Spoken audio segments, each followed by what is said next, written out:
Welcome to Huberman Lab Essentials, where we revisit past episodes for the most potent and actionable science-based tools for mental health, physical health, and performance. I'm Andrew Huberman, and I'm a professor of neurobiology and ophthalmology at Stanford School of Medicine. This podcast is separate from my teaching and research roles at Stanford.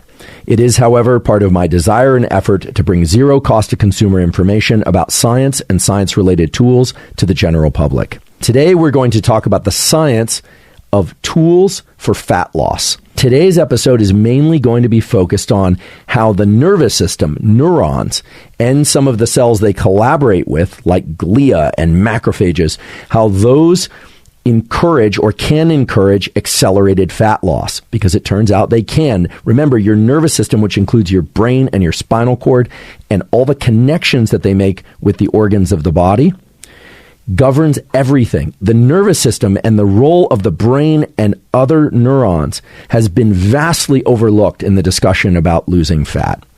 Now, I would be remiss, and I'd probably come under a pretty considerable attack if I didn't just acknowledge up front a core truth of metabolic science and also of neuroscience, frankly, which is that calories in versus calories out, meaning how many calories you ingest versus how many calories you burn, is the fundamental and most important formula in this business of fat loss and weight management in general. There's simply no way around the fact that if you ingest far more calories than you burn, you're likely to gain weight. And a good portion of that weight is likely to be adipose tissue, fat. It's also true that if you ingest fewer calories than you burn, that you will lose weight, and that a significant portion of that will come from body fat.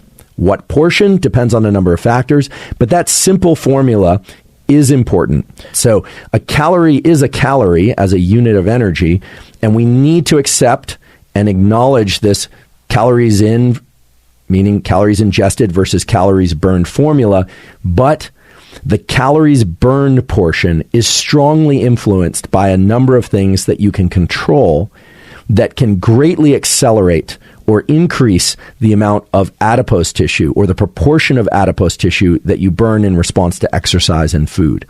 Today, we're going to talk about the fact that your body fat of various kinds, and there are several kinds of body fat, are actually innervated by neurons. Neurons connect to your body fat and can change the probability that that body fat will be burned or not. So your nervous system is the master controller of this process, and it plays a strong role in the calories out, the calories burned component. So let's talk about fat utilization. Let's talk about how fat is converted into energy, which is sometimes also called fat burning. There's two parts to this process. One is fat mobilization, and the second is fat oxidation or utilization. And that's a process called lipolysis. Fat cells can be visceral around our viscera, our organs, or they can be subcutaneous under our skin. Stored fat has two parts that are relevant here. It's got the fatty acid part, and that's the part that your body can use, and that's attached to something called glycerol, and they're linked by a backbone. To mobilize fat, you got to break the backbone between glycerol and these fatty acids, okay? That's accomplished by an enzyme called lipase, but you can forget all that if you want. Remember, we're just trying to mobilize fat. So the first step is to get those fatty acids moving around in the bloodstream, to get them out of those fat cells, and then they can travel and be used for energy. They're going to go into cells that can use them for energy. And once they are inside those cells, they're still not burned up. You need to oxidize them. They need to be moved into the mitochondria.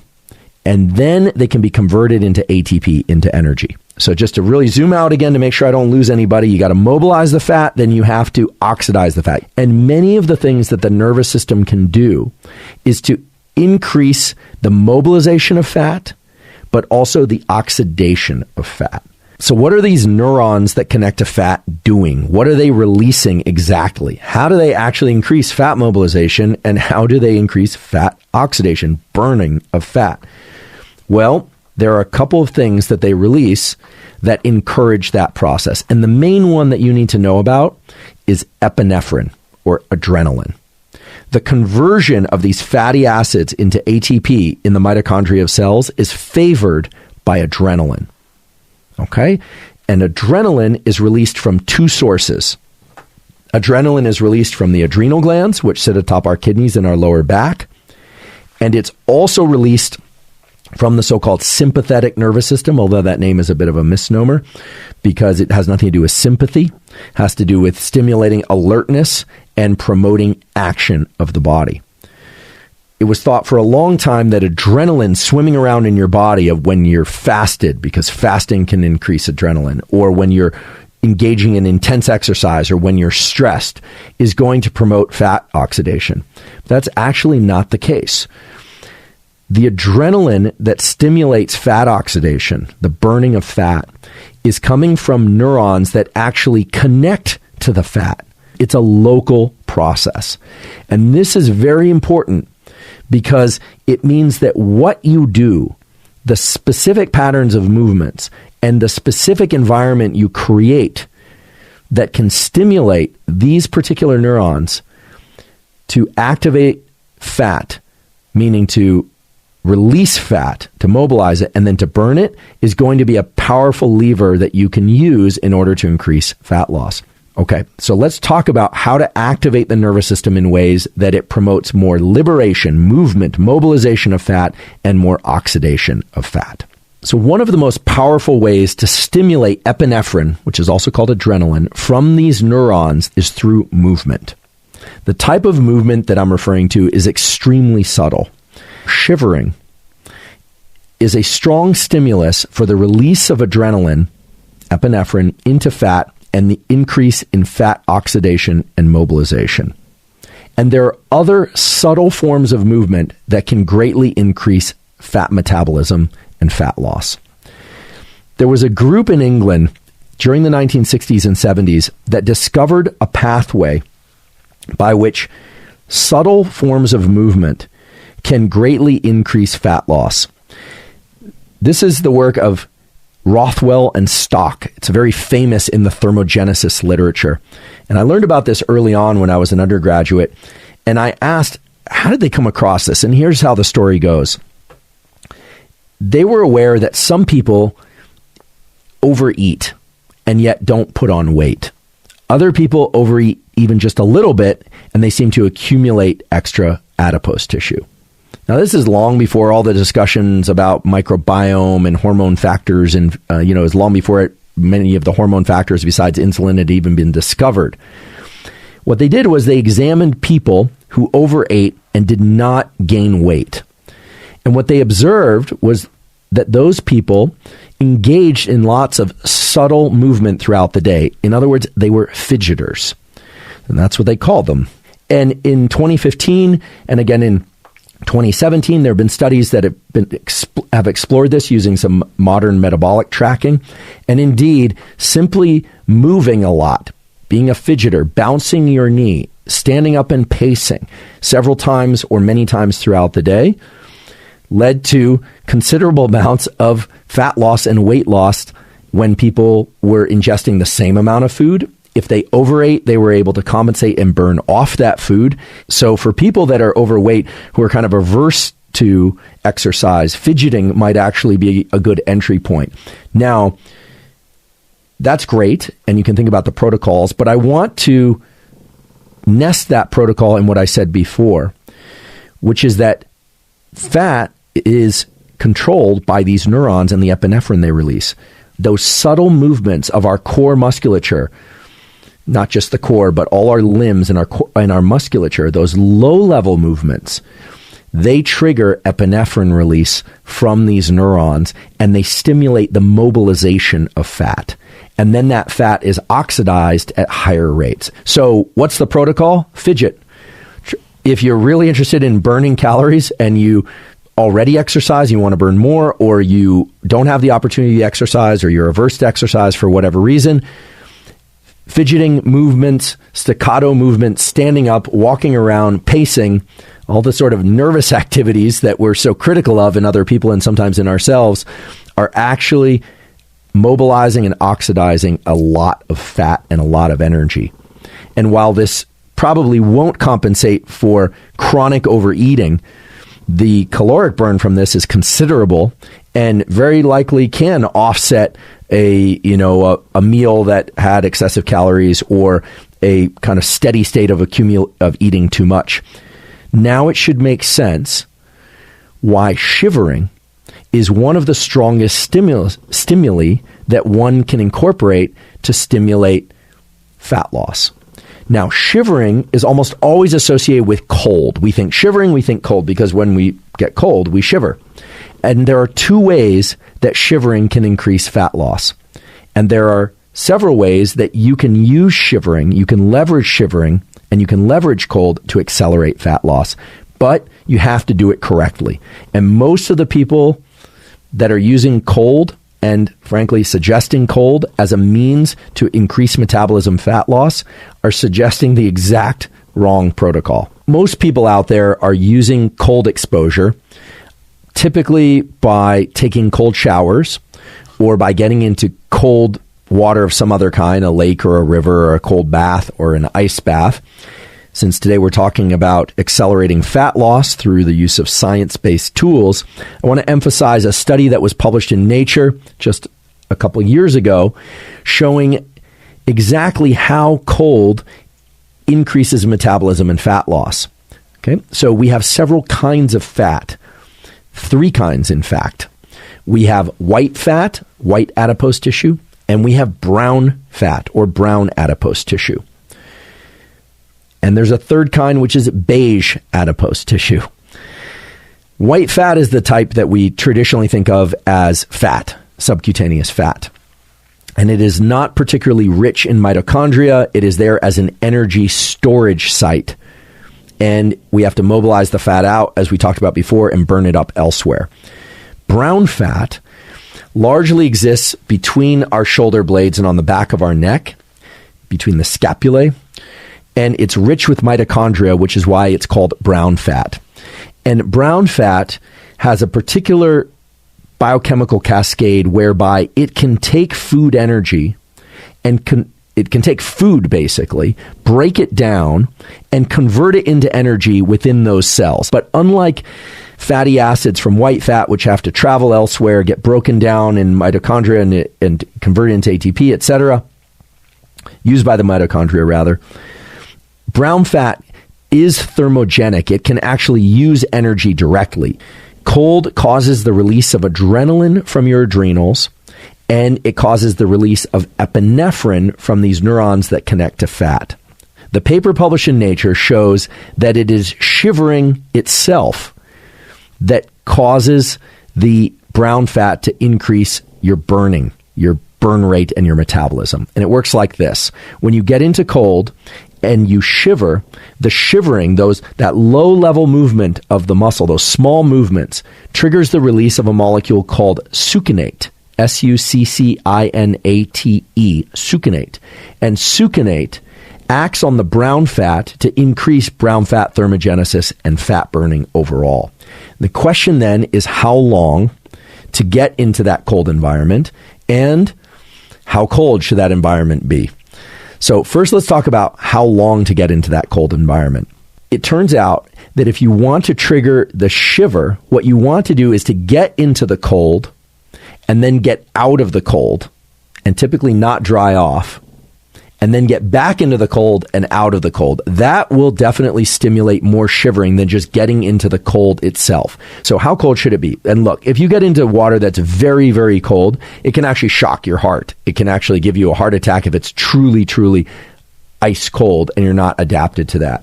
So proceed with caution, please. I'm not a physician, and I don't want to see anyone get hurt. Cold, just cold enough to be uncomfortable is a good place to start. So for some of you, that's going to be 60 degrees. For some of you, that's going to be 55 degrees. For some of you, it's going to be high 30s, right? Depends on how cold adapted you are. So what you need to do is find a temperature that you can get into 1 to 5, probably 1 to 3 times a week if you really want this to accelerate fat loss. And you want to get in until you just start to shiver, and then you want to get out and not dry off. Wait anywhere from 1 to 3 minutes and then get back into the cold. So here's a potential kind of sets reps protocol that you can play with. Find a temperature that induces shiver for you. That's going to vary depending on your cold tolerance and how cold adapted you are. 1 to 3, maybe 5 times a week. Get in until you, or get under the shower or whatever it is, until you start to shiver, genuinely shiver. Then, after about a minute or so, get out. Spend 1 to 3 minutes out, but don't dry off. Get back in for anywhere from 1 to 3 minutes, but try and access the shiver point again. And you might do 3 repetitions of that. So it's 3 times in and 3 times out total. Next, I'd like to move to exercise and how particular timing and types of exercise can vastly improve fat loss. The topic of exercise is a kind of controversial one. I think the most simple way, the most fluid way to have this conversation about exercise and fat loss is in terms of 3 general types of training. And those are high intensity interval training, so-called HIIT, H-I-I-T. So high intensity interval training, sprint interval training. So that's going to be very high intensity, or SIT, or moderate intensity continuous training, MICT. So we've got HIIT, SIT, and MICT. If you'd like to map this to VO2 max, SIT, this sprint interval training, was defined as all out, greater than 100% of VO2 max bursts of activity that last 8 to 30 seconds, interspersed with less intense recovery periods. So this would be sprinting downfield for 8 to 30 seconds, then maybe walking back for about a minute or 2, and then sprinting again and then continuing. So that would be SIT. HIIT, H-I-I-T, is defined as submaximal, so 80 to 100% of VO2 max bursts of activity that last 60 to 240 seconds, interspersed with less intense recovery periods. MICT, okay, this moderate intensity continuous training is steady state cardio, sometimes called zone 2 cardio these days on the internet, which is performed continuously for 20 to 60 minutes at moderate intensity of 40 to 60% of VO2 max, or if you prefer heart rate, 55 to 70% of max heart rate. Okay, so we can think about high, medium, and low intensity exercise, although low intensity usually means that you could carry on a conversation, or maybe you'd have to gasp every few steps or so while trying to talk and run. That's, I think, going to be the most useful way to have this conversation that we're having now, because there's so many different forms of exercise that people do, and intensity is important. Let's ask the question that I think many of people are wondering about, which is it better, meaning do you burn more fat if you do your exercise fasted? And fasted in this respect could be that you wake up in the morning, you've been fasting all night, you just hydrate, and you exercise. For short periods of training, it doesn't really seem to matter whether or not you eat before training or you don't, if your goal is fat oxidation. At a period of about 90 minutes of moderate intensity exercise, there's a switchover point whereby if you ate before the exercise, you will burn far less fat from the 90-minute point onward than you would if you had gone into the training fasted. Now, there are also studies that point to the fact that you don't have to wait to 90 minutes in order to get this enhanced fat burning effect. If one does high intensity training, or even the very high intensity forms of training like sprints or squats or deadlifts or any kind of activity that can't be maintained for more than these, 8 or I would say up to 60 seconds. So a set of lifting weights repeated. If that's done for anywhere from 20 minutes, so weight training or powerlifting or these kinds of things, or kettlebell swings, or up to 60 minutes, well, then the switchover point in which you can burn more fat if you go into that fasted comes earlier. And this makes sense because there's nothing holy about the 90-minute point for medium intensity zone 2 cardio. That 90-minute point is the point in which the body shifts over from mainly burning glycogen, basically sugar that comes from muscles or the liver, and realizes this is going on for a while. I'm going to shift over to a storage site fuel that is in reserve, like body fat. This is something that has to do with the milieu of various hormones. What has to happen is insulin has to go down far enough. So if you ate before the exercise, you'd have an increase in insulin. If you ate carbohydrates, you'd have a bigger increase in insulin. Fat and proteins indeed will have lower amounts of insulin, and fasting will give you the lowest amount of insulin. Well, then that switchover point is going to come earlier in the exercise.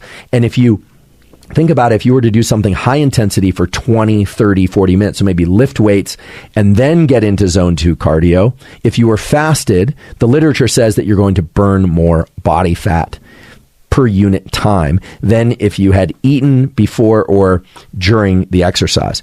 So what does this mean? This means if you want to burn more body fat, if it's in your protocols and have been approved to do this safely, exercise intensely for 20 to 60 minutes. The higher the intensity, obviously, the shorter that bout is going to be, and then move over into zone 2 cardio. And if you do that fasted, then indeed you will burn a higher percentage of body fat. But if you can't even get to the exercise, if you're somebody who just can't do the training at all, you're unwilling to or you're incapable of training unless you eat something, then obviously eating something makes the most sense. And what you eat prior to exercise, that's a whole other biz that people argue about and fight about whether or not you should go into it with low carbohydrates or higher carbohydrates, all of that.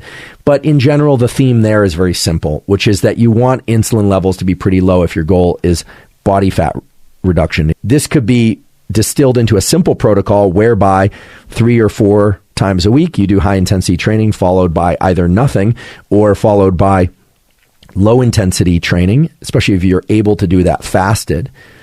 And I should just mention that none of this stuff about fasted is about performance. If you want to perform really well, this is for reasons of performance, and you want to, it's for a sport or a competition. It's not for body fat purposes. Well, then all of this kind of falls away and is modified by what's ideal to eat for performance. But what we're talking about today is how to optimize body fat loss. So I think you get the principle now. But you should all be asking yourselves, as scientists of yourselves, why would it be that certain patterns of exercise would lead to more or less fat loss?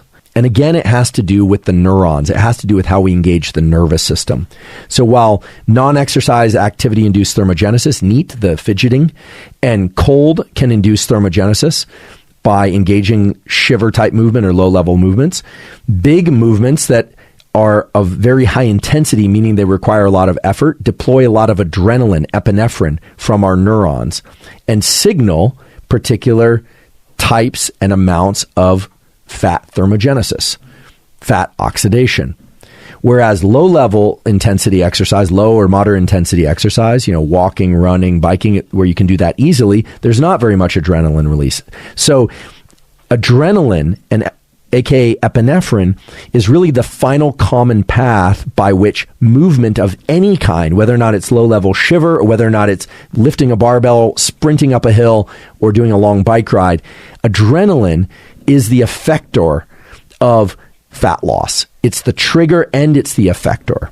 So now I want to turn our attention to compounds that increase epinephrine and adrenaline, as well as compounds that work outside the adrenaline epinephrine pathway to increase the rates of fat loss.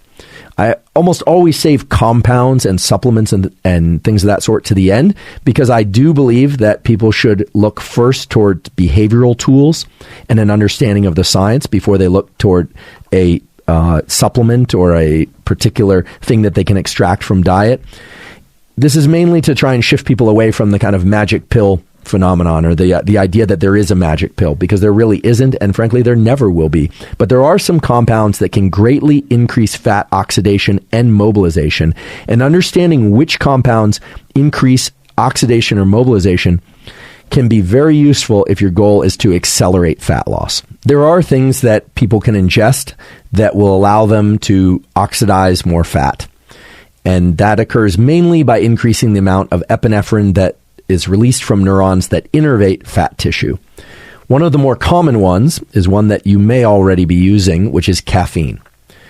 It's well established that caffeine can enhance performance if you're caffeine adapted. Now, caffeine for burning more fat, for oxidizing and mobilizing more fat, is an interesting one. It can be effective, at dosages up to 400 milligrams. 400 milligrams is roughly a cup and a half of coffee or 2 cups of coffee. Nowadays, there's a lot more caffeine in coffee. So if you go to a typical cafe and you were to get their medium size, that would have close to 1 gram of caffeine, which is why if you're a regular caffeine consumer and you don't get that gram of caffeine in your coffee each day, you will get a headache. It can cause constriction and dilation of blood vessels in ways that's complicated, but you'll get a headache.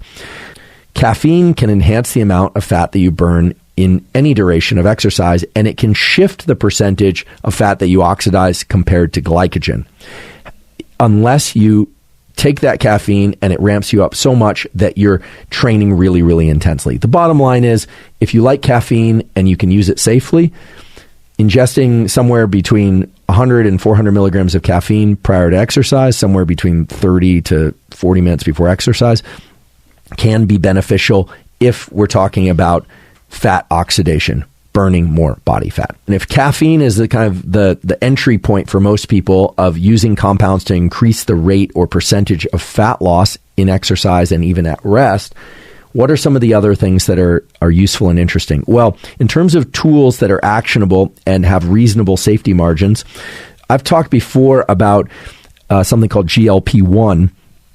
This is something that can be triggered by the ingestion of yerba mate. Mate increases GLP-1. GLP-1 is in the glucagon pathway. So let's just quickly return to our biochemistry. As you recall, fat is mobilized from body fat stores, and then it's burned up. It's oxidized in cells. It actually needs to be converted into ATP, and those fatty acids are essentially converted into ATP in the mitochondria of the cell. High insulin prevents that from happening, and glucagon facilitates that process. Glucagon facilitates that process through increases in GLP-1. The short takeaway is mate increases GLP-1 and, yes, increases the percentage of fat that you'll burn. It increases fat burning. And that is especially true, it turns out, from the scientific literature, if you ingest mate prior to exercise of any kind. So if you want to burn more fat, drinking mate before exercise is good. Drinking it at rest when you're not exercising will also help shift your metabolism toward enhanced burning of fat by increasing fat oxidation. Now, there's a whole category of pharmaceuticals that's being developed right now that are in late stage trials or are in use for the treatment of diabetes, which capitalize on this GLP-1 pathway. They go by various names, and there are people on the internet who are selling these things. They are prescription drugs, and I want to emphasize that they are prescription drugs, and you obviously wouldn't want to use any of these without a prescription and a requirement. It does seem that they are effective for the treatment of certain kinds of diabetes and lead to fairly significant weight loss and reduction in appetite. So this is kind of the modern version of GLP-1 is pharmaceuticals of GLP-1 metabolism are drugs such as I can never pronounce this. I can't seem to pronounce many things, it seems. Semaglutide is the way I would pronounce it. In any case, this compound increases GLP-1. It's actually a GLP-1 analog in some cases, and they go by various types of trade names. And again, the semaglutide is the prescription version it's kind of the heavy artillery GLP-1 stimulant, and again should be only explored with a prescription. So those are the compounds that really increase fat oxidation directly. There are going to be a number of things that impact insulin and glucagon that are going to shift the body toward more fat burning. And so, for instance, berberine, which comes from a plant, or metformin are compounds that are now in kind of growing use for reducing blood glucose. They are very potent at reducing blood glucose, which will reduce insulin, because the job of the hormone insulin is to essentially manage glucose in the bloodstream. So there are a huge gallery of compounds that will reduce insulin and thereby can increase fat oxidation. And that's because, as I mentioned before, fat oxidation, this conversion of fatty acids into ATP in the mitochondria, is inhibited by insulin. So if you keep insulin low, you're going to increase that process. Which brings us full circle back to the issue of diet and nutrition. There is really solid evidence from the Gardner lab at Stanford and from other labs showing that when you look at different diets, you look at low-fat diets, high-fat diets, keto diets, intermittent fasting, provided people stick to their particular diet, it doesn't really matter which diet you follow. You can still get a caloric deficit and you get weight loss. Adherence, however, is always an issue. And so what I always say is that you want to use the eating plan that is obviously beneficial to your health, but the one that allows you to adhere to whatever it is that the particular nutrition protocol is, right? If you can't stick with something, then it's not very worthwhile. But from the purely scientific standpoint, there's also an advantage to keeping insulin low. Now, that doesn't necessarily mean you go to zero carbohydrate. I've talked before about my preferred way of eating is to go low or no carbohydrate throughout the day for alertness, to get that adrenaline release and the focus that goes with it, et cetera, and the ability and to think and move and do all the things I need to do during the day. And then I eat carbohydrates at night because it facilitates the transition to sleep. That's what works for me. But when insulin is low, you do place your system in a position to oxidize more fat. And so that's why I think a lot of people do see benefit from lower carbohydrate or moderate carbohydrate diets, because when insulin is low, you are in a position to oxidize more fat, both from exercise and at rest. So once again, we've covered an enormous amount of material. We've talked about the science of fat loss. And in particular, we've explored this topic from the perspective of the nervous system, how neurons, and in particular the release of things like adrenaline, epinephrine, can facilitate fat mobilization and oxidation. We talked about NEAT, fidgeting, this non-exercise type movement that can greatly increase caloric burn, and why that is. We talked about shiver, another form of non-exercise movement that can really increase both caloric expenditure due to the shiver, due to the movement, as well as increase thermogenesis, the heating up of the body through things like brown fat, and even the conversion of white fat to brown fat, which is a good thing if you want to oxidize fat. We talked about cold as a particular stimulus to induce shiver, and how to use getting into and out of cold as a way to stimulate shiver and avoid cold adaptation so that you continue to oxidize and burn fat, if that's your goal. Talked about exercise, how rather than thinking about cardiovascular or weight training exercise, that we should perhaps look through the lens of this adrenaline system and how it interacts with fat stores, and think about low, medium, or high intensity exercise, whether or not we show up to that fasted or not. Turns out showing up to that fasted can be useful if you start with high intensity movements and then move into lower intensity type exercise. If you're going to go long duration, it probably doesn't matter unless you're exercising longer than 90 minutes, whether or not you eat or not. We talked about caffeine as a stimulant and a stimulus for epinephrine and adrenaline release as a way to access more fat metabolism. And last but not least, I want to thank you for your time and attention today, and thank you for your interest in science.